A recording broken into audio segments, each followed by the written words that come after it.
ሰላም የህቃና ዜና ቅምሻ ነው የዕለቱ ዋና ዜናዎች ትምህርት ሚኒስቴር በዩኒቨርሲቲ እየተሰጠ ያለው የመውጫ ፈተና ውጤታማነትን አስመልክቶ እየተከናወነ ያለው ጥናት በቀጣዮቹ 3 ወራት ተጠናቆ ይፋ እንደሚደረግ አስታወቀ። በሚኒስቴር መስሪያ ቤቱ የአካዳሚክ ጉዳዮች መሪ ስራ አስፈጻሚ ዶክተር ኤባ ሚጀና መንግስት የትምህርት ጥራትን ለማረጋገጥ ለዲግሪ ምሩቃን የመውጫ ፈተና ከ2015 ዓ.ም ጀምሮ መስጠት መጀመሩን አስታውሰዋል። በዚህም በየዓመቱ እየተሰጠ በሚገኘው ፈተና እስከ 250,000 የሚደርሱ ተማሪዎች ፈተናውን እየወሰዱ መሆኑን አስታውሰዋል። ፈተናው ተማሪዎች በትምህርታቸው መጨረሻ የሚጠበቅባቸውን ክህሎትና ዕውቀት ለመፈተሽ ያለመ ነው ብለዋል። ባለፈው 3 ዓመታት ተግባራዊ ሲደረግ የቆየው የመውጫ ፈተና የትምህርት ጥራትን ከማረጋገጥ አንጻር ጥሩ ውጤት እንዳስገኘም ጠቅሰዋል። ፈተናው በድህረ ምረቃው የመግቢያ ፈተና ብቁ የሆኑ ተማሪዎች ወደ ዩኒቨርሲቲ እንዲገቡ በማድረግ ለትምህርት ጥራት ሚና እየተወጣ መሆኑንም አንስተዋል። የመውጫ ፈተናውን ውጤት በጥናት በማረጋገጥ በቀጣይ መሰራት ያለበትን ስራ በመለየትና የአፈጻጸም ወጥነትን ለማረጋገጥ እየተሰራ መሆኑንም አስታውቀዋል። ዶክተር ኤባ ጥናቱ የፈተናውን ውጤታማነትና በሀገሪቱ የትምህርት ጥራት ላይ ያለውን ተጽዕኖ በጥልቀት ለመፈተሽ ያለመ መሆኑን ጠቁመዋል። በቀጣይ 3 ወራት ተጠናቆ ይፋ ይደረጋልም ብለዋል።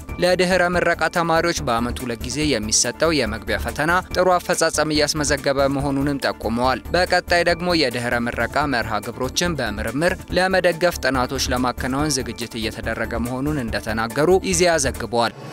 ኪዩር ብላይንድነስ ፕሮጀክት የተሰኘ ዓለም አቀፍ ግብረሰናይ ድርጅት ጥራት ያለው የአይን እንክብካቤ አገልግሎት ተደራሽነትን ለማሻሻል የሚደረገውን ጥረት ለመደገፍ $3 ሚሊዮን የሚጠጋ ግምት ያላቸው የአይን እንክብካቤ መሳሪያዎች ድጋፍ ማድረጉን የጤና ሚኒስቴር አስታወቀ። የጤና ሚኒስትር ዴኤታ ዶክተር ደረጀ ዱጉማ ድጋፉን ከኪዩር ብላይንድነስ ፕሮጀክት ዋና ስራ አስፈጻሚ ኬቲ ኦቨርቤ በመረከባቸውን ሚኒስቴር መስሪያ ቤቱ በኦፊሴላዊ የፌስቡክ ገጹ ባወጣው መግለጫ አስታውቋል። ድጋፉ በዋናነት 3ኛና 2ኛ ደረጃ ሆስፒታሎች እንዲሁም በመላ ሀገሪቱ በሚገኙ 36 ዋና የአይን ህክምና መስጫ ተቋማት የሚሰራጭ መሆኑ ተገልጿል። በርክክብ መርሃ ግብሩ ላይ ዶክተር ደረጀ ኪዩር ብላይንድነስ ፕሮጀክት ቀጣይነት ባለው አጋርነትና የኢትዮጵያን የጤና ስርዓት ለማጠናከር ላሳየው ቁርጠኝነት ምስጋና ማቅረባቸው ተጠቅሷል። የኪዩር ብላይንድነስ ፕሮጀክት ዋና ስራ አስፈጻሚ ኬቲ ኦቨርቤ ድርጅቱ ዘላቂ የአይን እንክብካቤ አገልግሎቶችን ለማስፋፋት ከኢትዮጵያ መንግስት ጋር በመተባበር እንደሚሰራ አረጋግጧል ተብሏል። ድጋፉ የጤና ተቋማት የአይነ ስውርነትን ለመከላከል እና ለማከም ያላቸውን አቅም የሚያሳድግ መሆኑን ተጠቁሟል።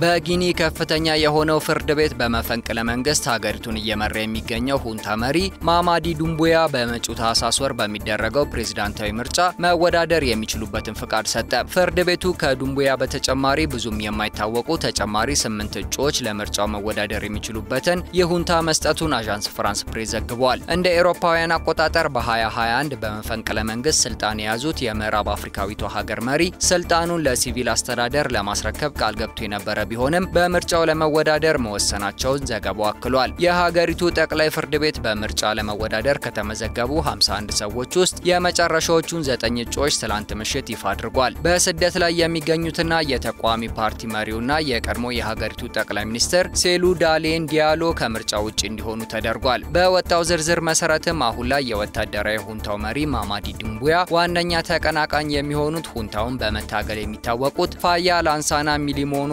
ናቸውን የፈረንሳዩ የዜና ተቋም አስነብቧል። የምዕራብ አፍሪካዊቷ ሀገር ጊኒ ከሰሃራ በታች ካሉ ሀገራት በ1958 ከቀድሞ ቀኝ ገዢዋ ፈረንሳይ ነፃ የወጣች ሁለተኛው ሀገር ስትሆን የመፈንቅለ መንግስት መተካካቶችን ተከትሎ ለ10 ዓመታት በአምባገነናዊ አገዛዝ ስትመራ ቆይታለች።